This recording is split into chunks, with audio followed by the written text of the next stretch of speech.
Welcome to the Tony Robbins Podcast. I'm your host, Anna Jorg. In this special episode, we are giving you unique access into one of the most exclusive mastermind groups in the world, Joe Polish's Genius Network. Each year, marketing expert Joe Polish brings some of the most skilled, focused, and brilliant minds in the world, where they delve into a vast array of topics that are overlooked and underappreciated by even some of the most astute business people. When he brought Tony Robbins and Peter Diamandis together to share their wisdom and knowledge about what it takes to achieve true greatness and absolute fulfillment, it made for one of the most powerful, provocative interviews of all time. It's a must-listen for entrepreneurs and seasoned business owners alike.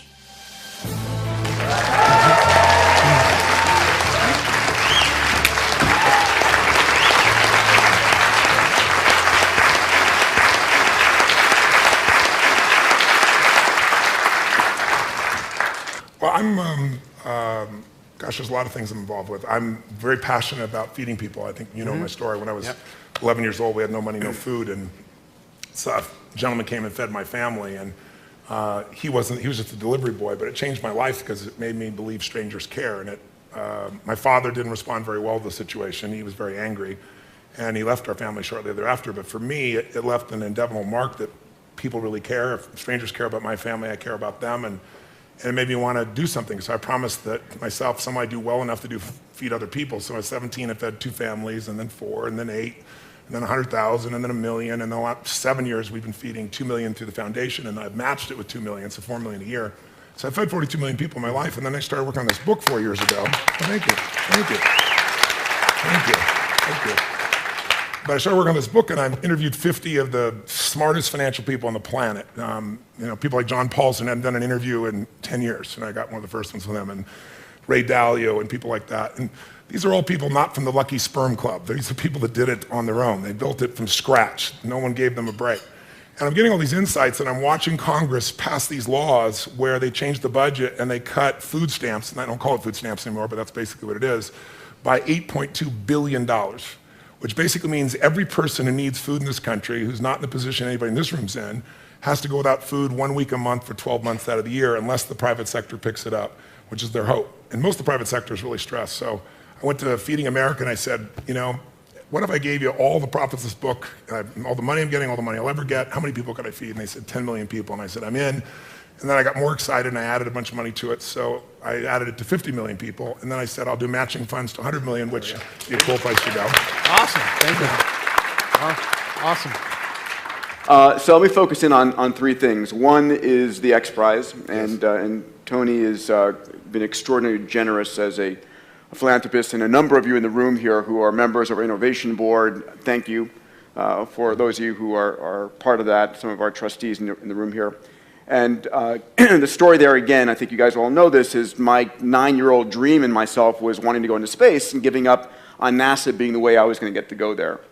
And saying there's got to be some way, somewhere, somebody can build a spaceship that I can go on too.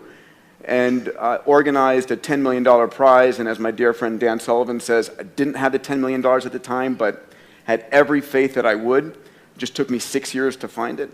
And that $10 million prize launched a private spaceflight industry that Richard Branson is now commercializing, a number of other teams are doing. But on the heels of that, we said this idea of asking the world, what do you want to solve? What is a problem that should be solved, that you think, it's a sin that it's not solved yet? And realizing that there is so much brilliance around the world, that a kid today has more power than the President of the United States did 20 years ago in terms of the computational power or the knowledge they have, and that it used to be only the kings and queens that could solve things in the past, and now it's any of us can solve something. And what we do is we work with the top philanthropists and corporations, in some cases governments, and put up these large prizes, $1 million or a few $1 million actually. Christian Cottacini, who runs HeroX, a spin-out, does the smaller prizes. We're doing these $10 million, $20, $30 million prizes and saying, I don't care where you went to school, whatever you've done before, you solve this and you win. I'll just mention one that we did together. It was Tony Robbins, the DeVos family, and Elon Musk that funded a global learning X Prize. 250 million kids around the world, nearly 700 million women around the world can't read, write, or do arithmetic. And we put up a prize that said if you can build an app that can take a child where there's nothing, no schools, no adults, nothing, and take that child from illiteracy to basic reading, writing, and numeracy in 18 months, you win. 600 teams entered that competition. We're down to 200 delivering software. They'll be in Tanzania in about 14 months. And with that, and actually John Raymond's also one of our sponsors in that, that winning software will be open source to the world so that every device becomes a teacher.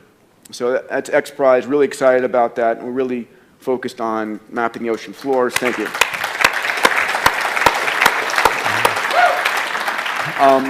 With my dear friend Eric Anderson in the back here, co-founded Planetary Resources, and the concept here is that we think of things as scarce on Earth, and certain things are the beautiful lands that we have, and we shouldn't rape and pillage them. But we live in a solar system filled with resources.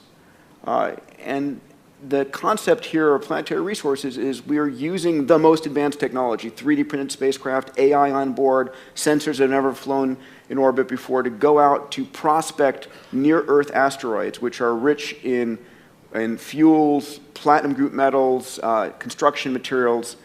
And those same spacecraft, when pointed down towards the Earth, we've just discovered, and we're really excited about this, can actually map and predict the yield of every acre of cropland on planet Earth and really help us feed the planet much more efficiently. So we just launched our first spacecraft. Next one goes up in the first quarter. The last one, which is sort of like, I think relevant to all of us, is the idea that we can all live 30 or 40 more healthy years in our life. And to Dan's point earlier about living to 95, but not 95, living to 195, whatever it might be, we're at a moment in time where we have to realize the software that runs our body, our genome, what happens to you isn't happenstance. It isn't like, oh my God, I happen to come down with that. Your destiny is in your genes. It's also in the environment, all these kinds of things, but, and this is Tony's one of our investors. We created a company called Human Longevity. Craig Venter, who sequenced the first human genome, and Bob Hurry and I founded it together. And it's built the world's largest genome sequencing facility on the planet. We've sequenced more human genomes than the rest of the world combined. And not just the genome, your microbiome, a full body MRI, 2,300 chemicals in your bloodstream, the most massive data set about you. We mine that data to actually help you understand what is going on. It's the most complete information data set in the world. And we've also, just a few of you in the audience here I know are benefiting from this in our health nucleus. We're now actually sequencing cancers to help you know what drug specifically works for you in your cancer, not just for everybody who happens to have that generic cancer. So that's a big one. I think that's something that's going to impact all of us is, making 100 years old and you 60, right? You'll get younger. That's it. Awesome. What are the biggest trade-offs that both of you consider maybe negative in order to do what it is you do? Because you're both, incredibly driven, what I would consider insane schedules, but at the same time, you're making massive contributions to humanity. So what are the trade-offs that you would consider like, we work our asses off. We do a lot of stuff, but this is what we had to sacrifice in order to do it. If you think of it that way. I think if you think of it as a sacrifice, then you're going to build frustration or resentment. I really don't. If you think it's a sacrifice, you shouldn't do it. I think the challenge is that most people have this illusion about life-work balance. And I think that's if you're going to accomplish anything, it's what people are laughing because right?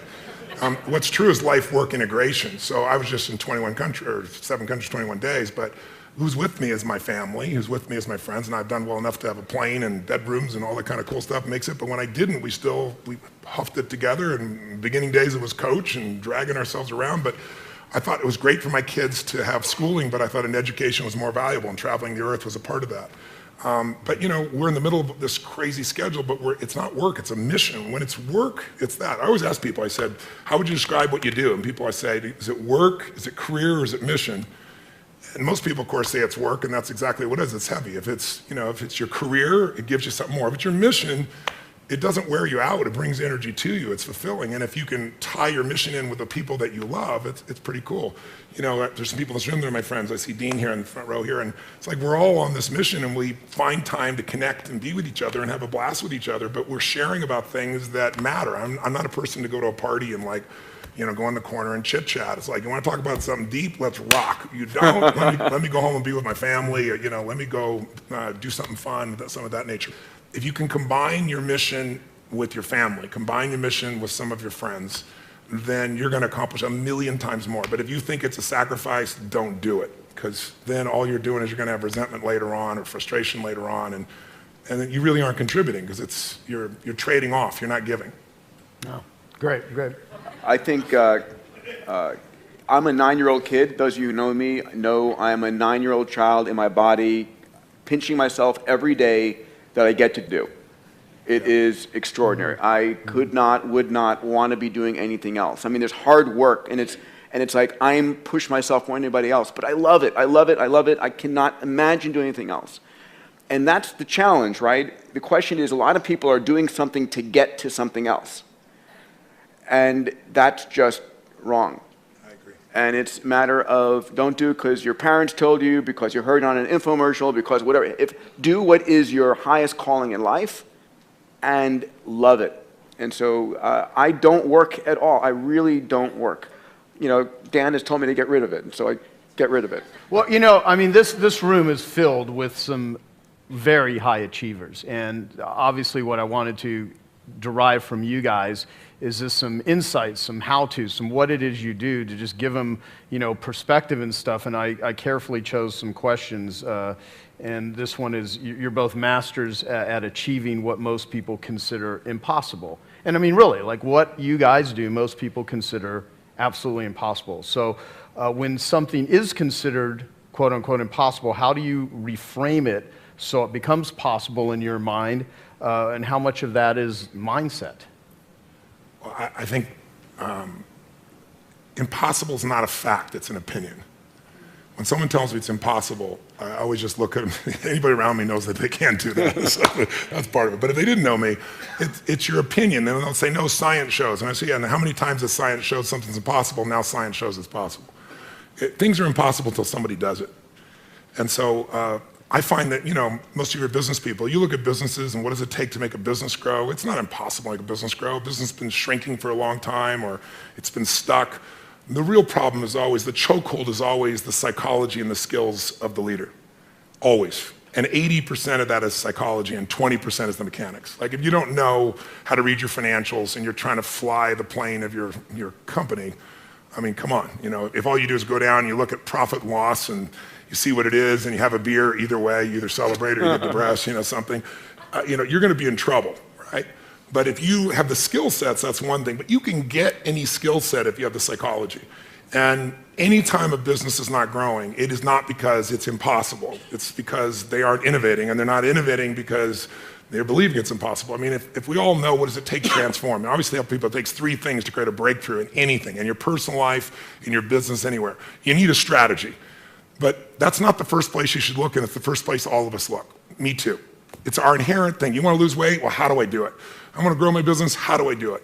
It's instinctive. We've been trained to think that way. But the problem is the how-to is usually not that complex. I mean, come on. 70% of America is what, 75% of America now is overweight? Is that because it's so complex how to be fit and strong? Right? You know, only the 1% know the answers. They hide it from you. You have to work your ass off to not hear what it takes, right? And so, you know, I remember I went to a TED Med Center, and I watched about 12 doctors, one after another, get up and do these stories about how we could just get patients to take their medications and try to figure out the whole thing. And I was just looking and going, you're all talking about strategy and you've forgotten psychology. Because strategy is wonderful. I'm a strategist. I spent my whole life figuring out strategies. As we both know, a strategy could save you a decade, right? In business, strategy could save you, you know, it could make the difference between success and failure. But most people have strategies available, or they could get them, or you could create them. But the problem is you got a story. And your story is why it isn't working. And the story is, I've tried what?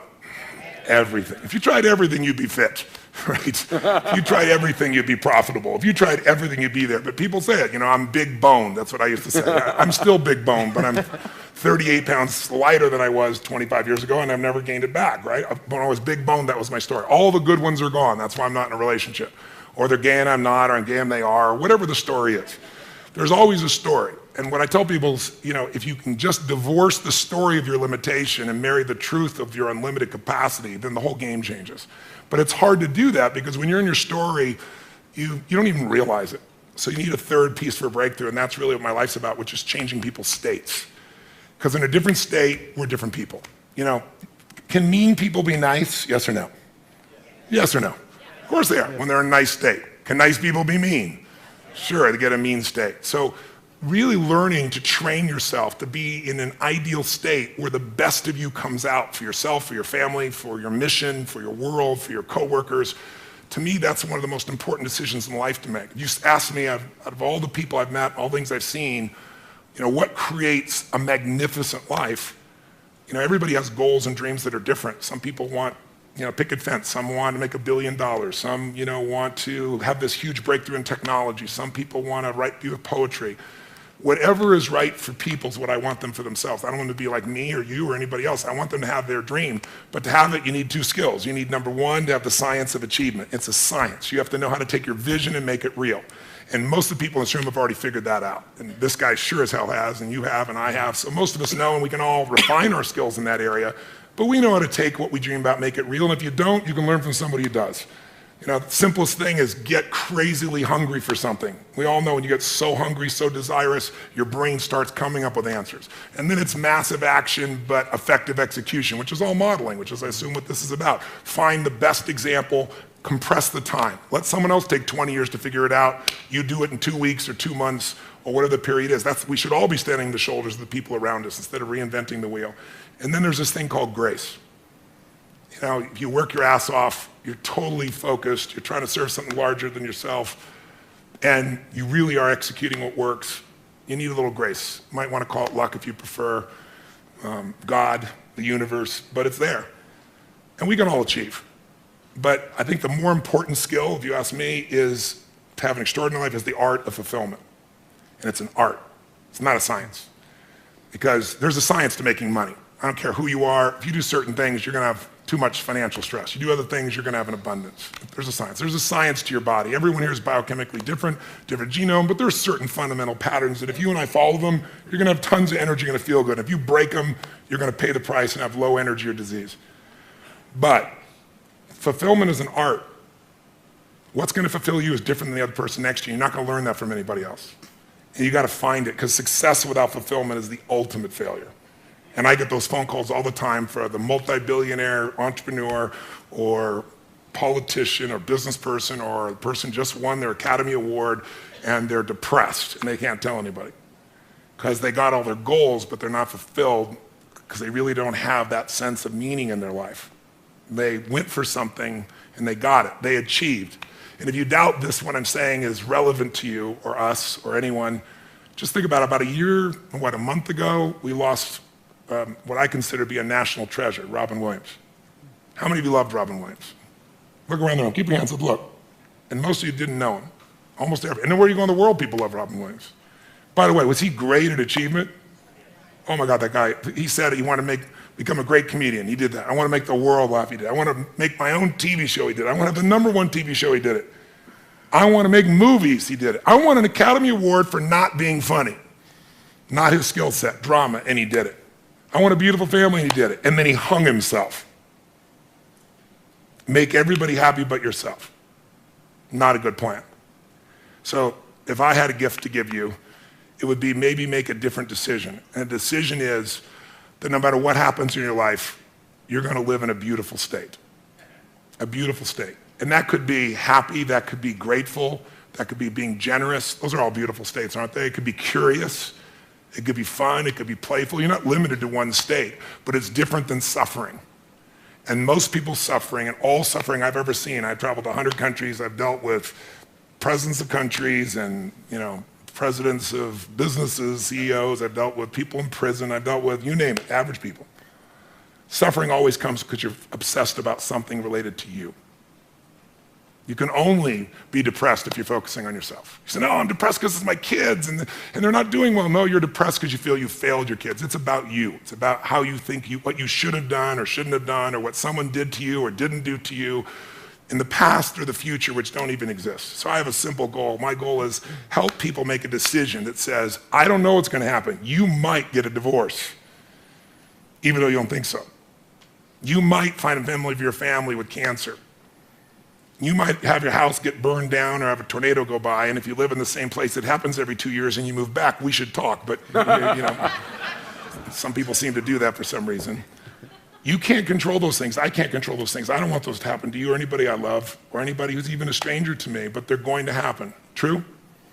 Not positive things, just the truth. So if that's going to happen, I say make a decision now that says, I'm going to live in a beautiful state and I'm going to find beauty in whatever life brings me.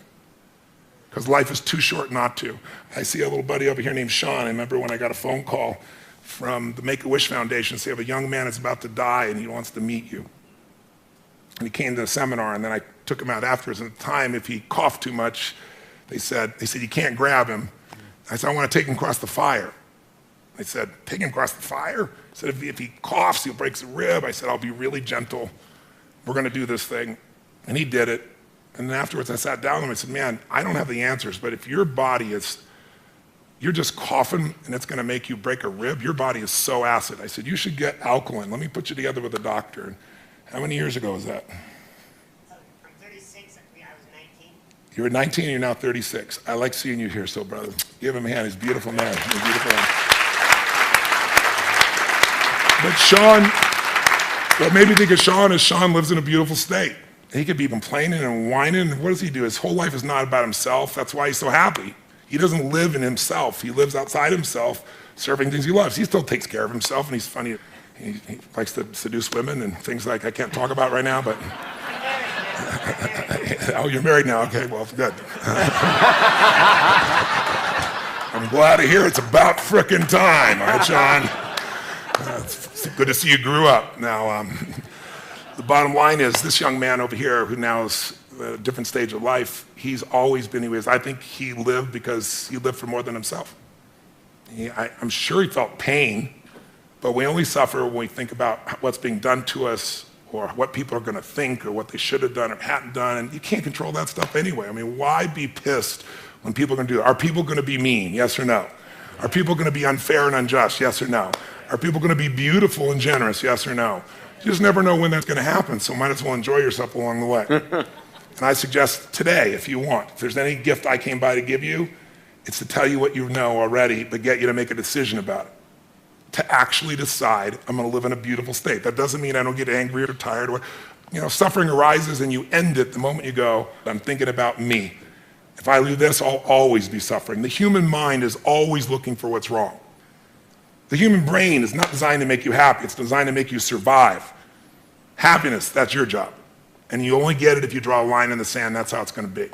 And I can tell you the few people that do it, I know a few people that have done it, they have magnificent lives. And when you're in a beautiful state, the best ideas come in. This man lives in a beautiful state. Every time I talk to him, I love seeing Peter. Peter's just always on fire about something. But notice, he's doing unbelievably well. There's nothing wrong with that. But almost everything he's doing is about more than himself, and so that's why he feels so alive. He's not suffering an ounce. He's in ecstasy. He's not lucky. He's living life a certain way.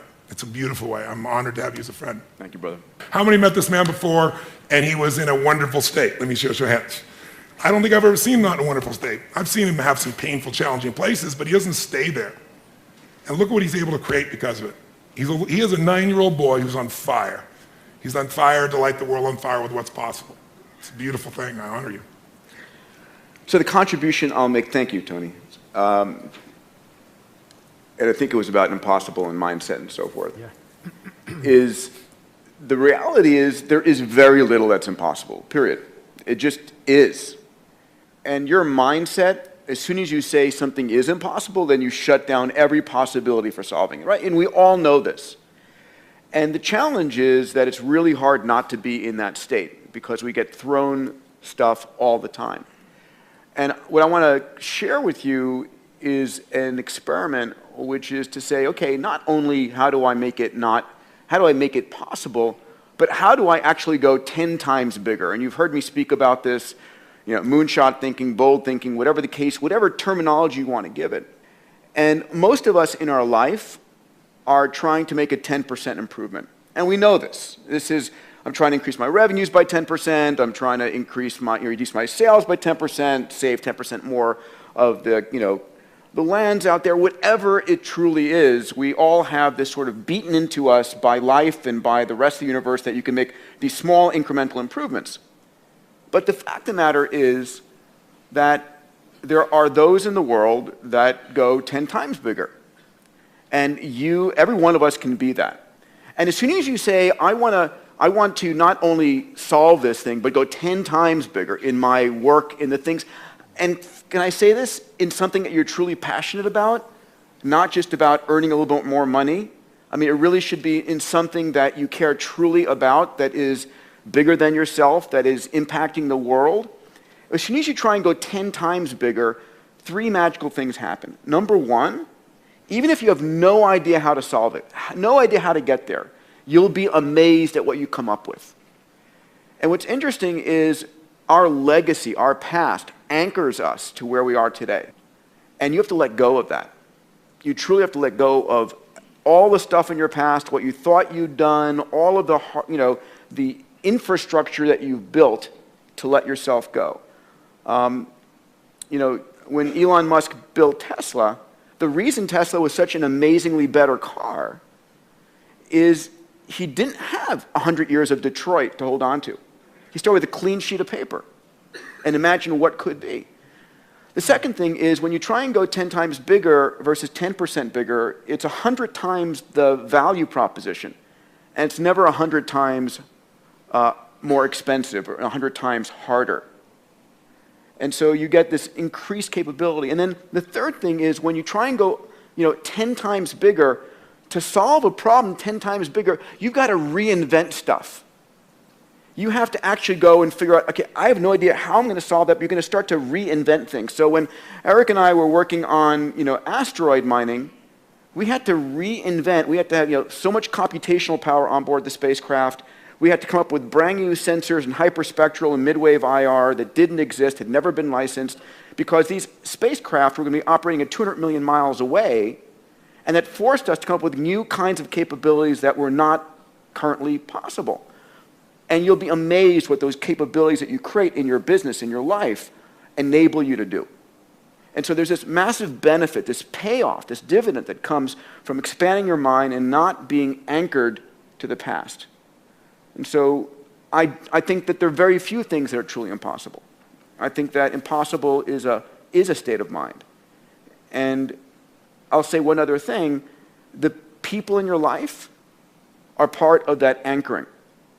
And so how do you anchor yourself with a new set of people? Right? I'm looking at my dear friend Naveen Jain here, with whom we've opened up XPRIZE India and are really working on solving women's and girls' issues in India and providing abundant drinking water in India. I mean, so how do you surround yourself with amazing people who live in the state of anything is possible? I'm blessed at XPRIZE, at Singularity University, at HLI and PRI. I live that constantly. And so how do you do that? Where are you doing that? What is your nothing is impossible community? Here. It is truly here. And so that's really critically important, because once you get into that mindset, then you start freeing yourself from that you tell yourself and people tell you. Because we are living in a world where constant, amazing miracles happen. The other thing, because I'll put my commercial into this, stop watching the news. Stop watching the news. You could not pay me enough to have the Crisis News Network or the Constantly Negative News Network, whatever you call CNN, pollute my mind. Really, I have social networks, I have Google filters and so forth. I was just telling Ariana about this, and hopefully she'll do this. I want on the front page of Huffington Post, I said, I want a slider where I can control the percentage of positive news stories. Right? How would you like that instead of, because right now it's 10 to 1 negative to positive. It's true. it's like, why would you possibly invest in the world and in the life and all these things if the world is falling apart?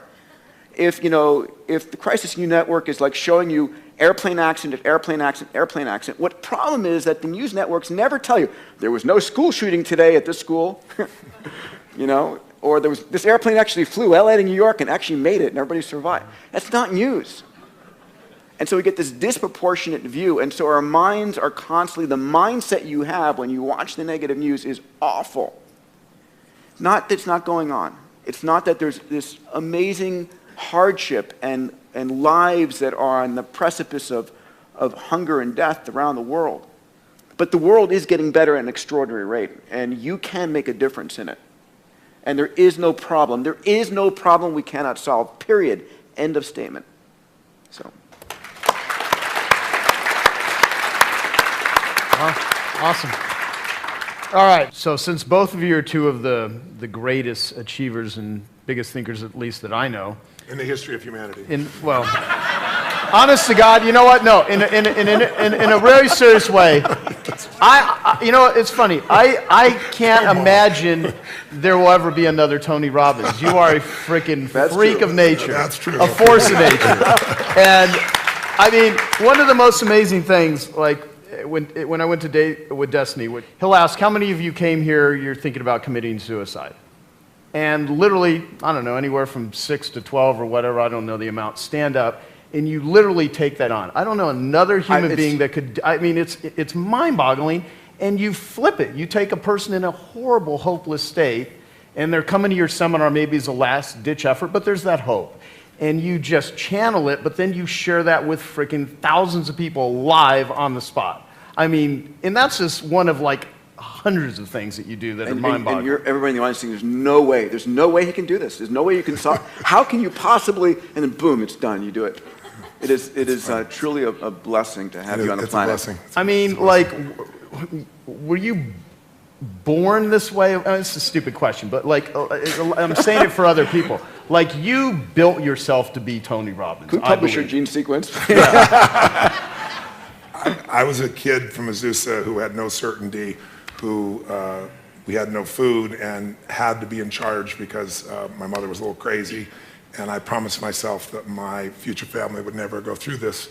And so I decided I hated suffering because I experienced it and I wanted to end it. So I read 700 books in the area of human development, psychology, and physiology when I was still 17, 18, 19 to 21, 22 years old. I was saying I was going to read a book a day. I didn't do that, but I was still immersed. I went to every event. I listened to everything. I got immersed. But when it comes to people, I've been doing this for, 38 years, and I've been with 50 million people, so, and 100 countries. So there's nothing I haven't seen at this point when somebody stands up. So it's beautiful. It happens different every time. It comes through me.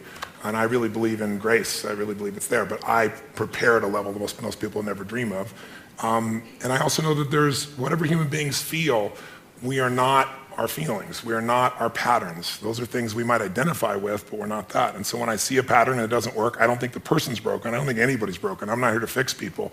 But I am here to break up the patterns that don't work. And I've never lost a suicide, knock on wood, and thousands for 38 years, and we follow up 2 years later, 3 years later. They're making a documentary right now. So how do you both deal with or think about or even channel like extreme levels of stress, adversity, criticism, public opinion, or failure? Because both of you have had things that just flat out didn't work, but you're public figures. And how do you handle it, or deal with it, or think about it? I really let go of criticism really fast. I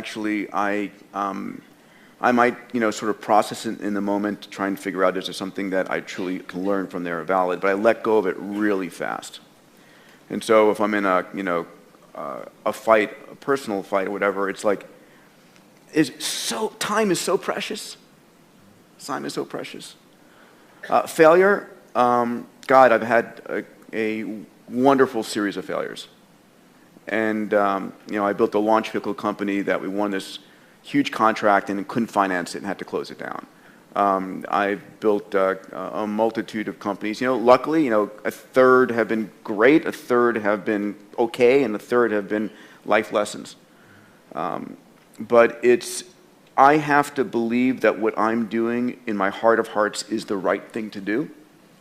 And if I'm doing the very best I can, and I believe it is something, because when I take $1 from somebody as a donation or as an investment, and those of you who are in the room here who have supported me or invested in me know that, it's like, it's me. It's like you got my cell phone number and I care, and I am so committed to making, to delivering. I will do everything I possibly can.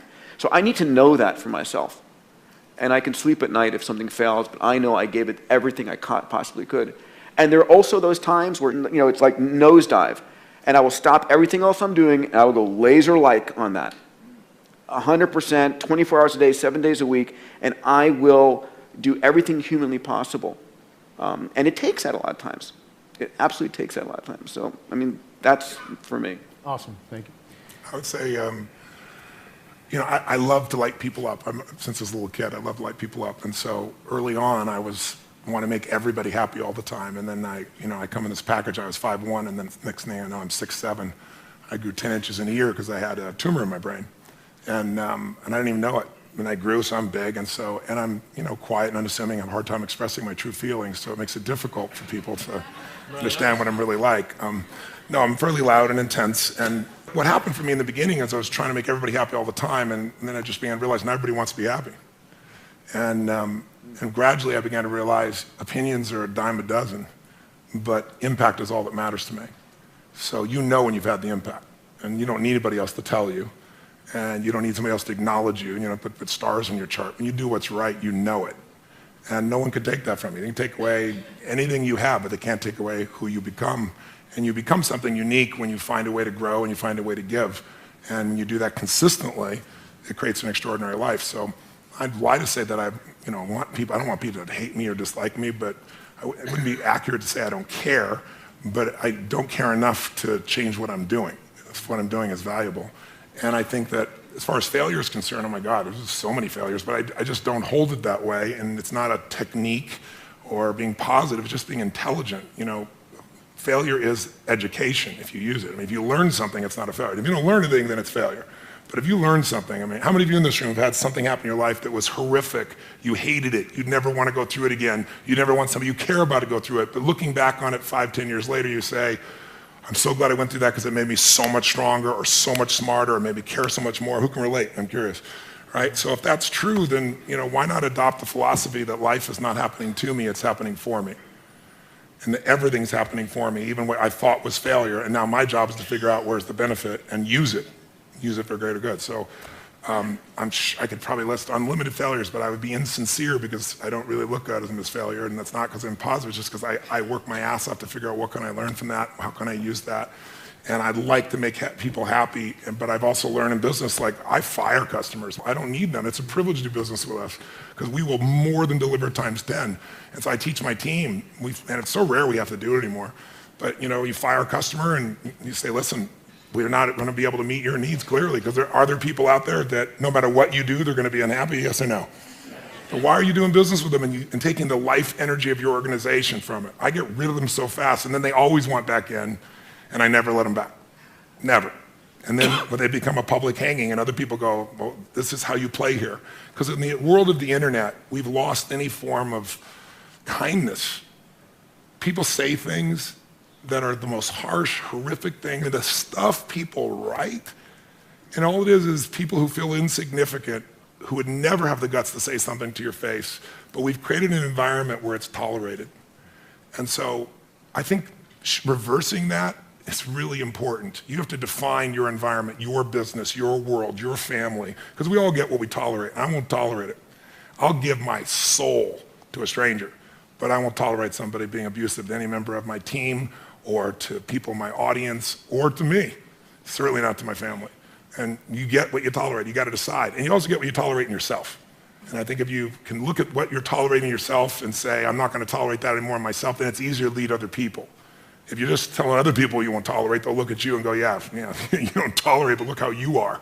And you don't have to be perfect, but people see how, you don't have to know who I am, you don't have to watch my lips move. You can see how my feet have moved for 38 years. That's Tony Robbins, right? That's probably the best signature you can give. That's the brand that you put out there. It's the way you live. The thing you said the line, which I love, life is not happening to me, it's happening for me. Is that like, is part of that a trick you play on yourself, or do you truly believe everything you are able to take that as ingredients of this is all happening for me, this most horrible, most horrendous thing, from diseases to suffering? That's an important line, and I like to... It's not just a line. There's a woman that I just saw that I'd met 15 years ago, and she just showed up at my seminar, and she was suicidal because one of her daughters had gotten sick, and she brought her to the hospital, and the doctor said she's fine. She brought her home, and the child died. And she was going to kill herself, and she had 3 other kids. So I really, truly had to work with her, and I remember working with her back then. I looked it up because we have all stuff I've ever done on film. And I asked her, I said, what are your spiritual beliefs? And she said, I believe everything happens for a reason, and all that stuff. I said, so you're going to abandon what you believe spiritually because life didn't turn out the way you want right now?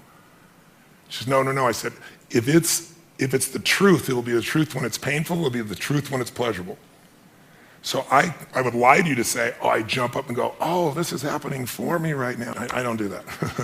I think, what the hell's happening? Why? And then I catch myself and I go, there's some good in this. And my real core belief underneath that is, everything I've ever been able to help people with is because I've faced some portion of it. If I have to face a divorce, I decided I needed to go through a divorce, and I didn't want to. No one takes you to pick your partner after 14 years. It was the most terrific thing in the world, but I thought, if I can figure out how to do this elegantly, intelligently, lovingly, no matter what the other party's like, then I can help anybody else. I've had several businesses over the decades that were, near the verge of bankruptcy. I had a resort in Fiji, and there was a coup. It's kind of inconvenient, and I'm losing $1 million a month, and it's like, and I didn't have $1 million a month to be losing at that time, just I wanted to create this great place for people. But it's like, in the midst of all those elements, I'd come back and say, if I can figure this out, I can help any other business. So almost all my skills have come because of something I had to solve in me or help someone else solve. And my view is, if I can figure it out for me, I can help millions of people. And so that makes the problem inspiring, as opposed to the problem being, why did it happen to me? Because we're all going to experience problems. The only thing that we all have in common is everyone here is going to experience severe pain. I don't care how rich you are, money is not going to create immunity to pain. Suffering, you can get immunity from the decision I told you about. But we're all going to have problems. We're all going to have challenges. The only difference is, what the hell are you going to do with them? And if we just deal with our own problems, they get really boring, and some people need problems to have drama in their life to cover the fact they're not doing anything. But I think it's much more interesting to solve it and move on and help other people do the same, because you've actually done it, not because you talk about it. Yeah, gotcha. What I love is Robin Sharma, who we did a call with. He's in the room. He has this thing, the 5 a.m. Club. A guy named Hal Elrod wrote a book of Miracle Morning. You do priming in the morning. I'd love to hear what you guys feel are your best rituals, or what it is that you are doing that just massively impacts you to be as effective as both of you are. If there's something simple or something that you just do that makes your life work, starting, be it a morning ritual or just anything that people here could do. Does watching cartoons with my kids at 7 a.m. count? No, that may be accurate. It's for me, it's anchored in my desiring to make the impossible stuff I set out happen, right? It's anchored in this infinity challenge. I'm never bored. These problems I've taken on with an amazing group of people are all sort of infinite, and there's no getting there. So for me, they're my guiding stars. So it's like, okay, what am I going to do right now to move the game forward this day? I wish I could say I was a great meditator or yoga person or so forth, and that will come, but not right now. For me, it's just it's dedication to the child inside me and what I care deeply about, which is making these succeed. And ultimately, it's trying to be clear about what I'm enjoying doing. Right? It's surfing the stuff I love versus, this is work. I'm probably not good at this work. Who else can I find that can do it? And doing the stuff that I truly love better, and doing more of that. There's nothing sophisticated there. Tony, what do you got?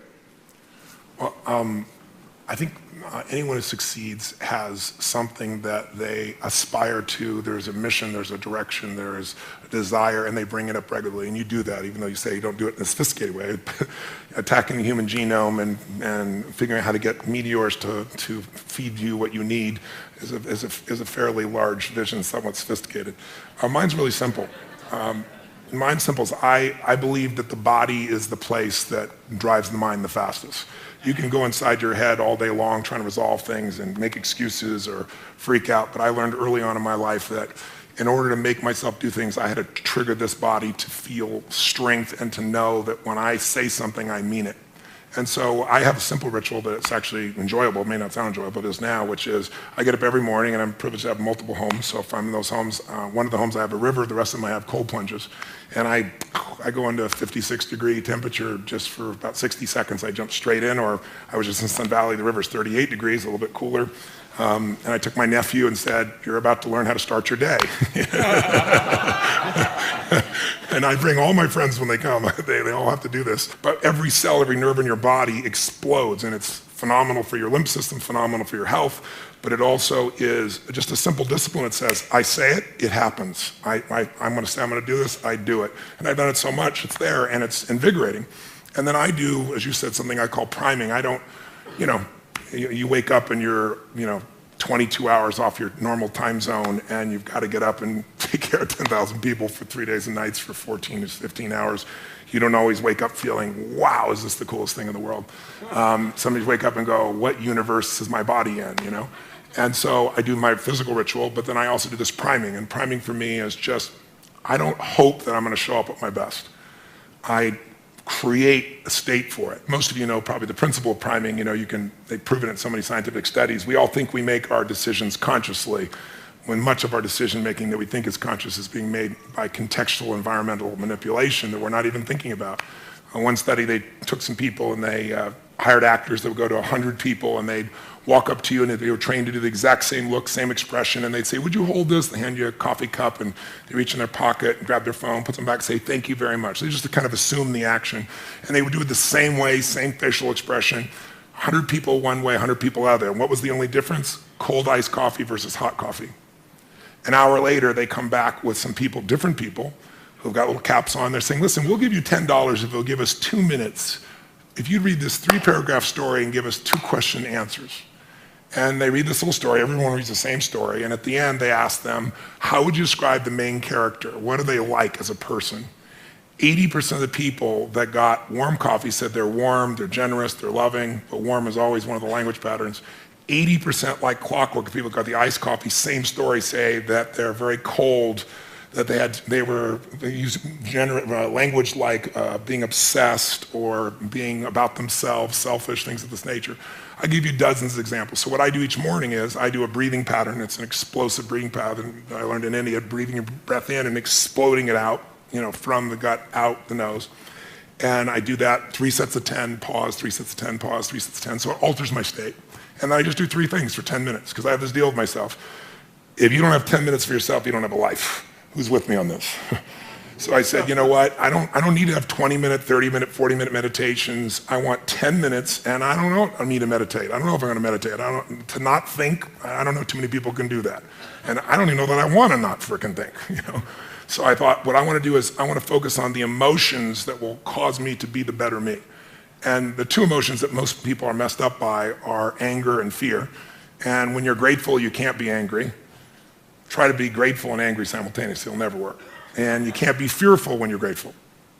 So when I look at people, almost always they're reacting out of fear or they're reacting out of anger. It's some version of those 2. So gratitude to me is the antidote. So I spend 3 minutes, just 3 minutes, and I think of 3 things I'm grateful for, 3 people, 3 situations, but I step into it. I don't remember the roller coaster over there riding it. I put myself in the front seat going over the edge so I feel the moment. And I make sure one of the 3 things I'm grateful for is something really simple, like the wind on my face, or something beautiful like my child's smile. And the reason I do that is because I remember, interviewing some of the astronauts, Buzz Aldrin and these guys, and most of you probably know, you can imagine, to be an astronaut, this man knows, to aspire to do that, and then to go through the thousands of people and be picked, and then to actually go to the moon and stand on the moon and look back and see that picture we've all seen, that blue-green Earth. I mean, you imagine, and then you come home and what happens? There's a ticker tape parade and you shake the president's hand. And now what the hell do you? You're 32. What the hell do you do for the rest of your life? And you know what? If you know the story of many of these astronauts, most of them had some major emotional challenges, right? Some abused alcohol, some drugs. And they had a real rough time because they forgot to find adventure in a smile. They thought the only way to do is go to the moon.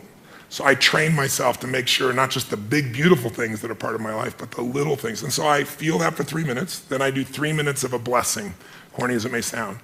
I imagine life, God, energy coming into my body, healing every muscle, every nerve in my body, strengthening everything as you strengthening the best of me, my passion, my love, my generosity, my creativity, my humor, my love. And then I see any problem that needs to be solved just being solved, because otherwise I tend to think I got to do it all. And then once I feel that fully, and that energy comes through me and back through me multiple times, then I do a circle of my intimate family, my kids, my wife, my friends. This little character over here is one of my list. And I just circle out all the way out to my clients. And I send that same energy to them. And I imagine, as corny as it sounds, they're being healed. They're getting what they need energy-wise. They're having the life that they deserve and seeing it multiplied. So I do that for 3 minutes. And the last 3 minutes are my 3 to thrive. I think of 3 specific outcomes that matter to me. And I don't think about achieving them. I see, feel, and experience them as done, and I see the impact that it has. I see people's lives touched. I see the joy. I feel it as done, and I feel grateful. And it's 10 minutes, but honestly, it usually goes 15 or 20 because I'm having a damn good time. But awesome. By having a 10-minute walk, there's no excuse not to do it. And I do it every day, and I don't hope I'm going to feel good. And then what happens is, you're primed. You see things through a different set of filters. You make decisions through different filters. And also think of it, most people are wired for stress. They're wired for frustration. They're wired for feeling lonely. And they got a highway to pissed off, and they've got dirt roads to happiness. So I decided I'm going to wire myself for happiness. I wasn't born that way. My view is I have to change the whole earth to be happy. Today, that's different for me. Now I can just wake up and be happy because I've wired myself in a different way, neurologically. And then I show other people how to do this as well. You guys are awesome. I really, really appreciate you both coming to this and taking it. Thank you so much. Thank you.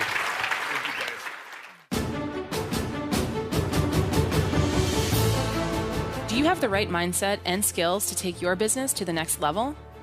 Business Mastery is the only event in the world created by Tony Robbins to prepare you to master the mindset and skills you need in business to elevate your game. A one-of-a-kind, immersive program, Business Mastery will allow you to understand the critical factors impacting your business, then refocus and realign with the strategy and psychology you need to compete and innovate in any economy. Remember, business success is 80% psychology and 20% mechanics. If you're ready to learn and master the strategies to help you grow your business and stay competitive, then don't hesitate. Apply for the next Business Mastery program now. Learn more about the Business Mastery event at www.tonyrobbins.com. The Tony Robbins podcast is directed by Tony Robbins, hosted by Anna Jorg, and produced by Carrie Song. Brooks Loro is our digital editor. Tyler Culbertson is our media coordinator. Special thanks to Diane Adcock for her creative review. Our website is tonyrobbins.com/podcast, where you can listen to all of our episodes, read articles, and learn more about upcoming events. Copyright Robbins Research International.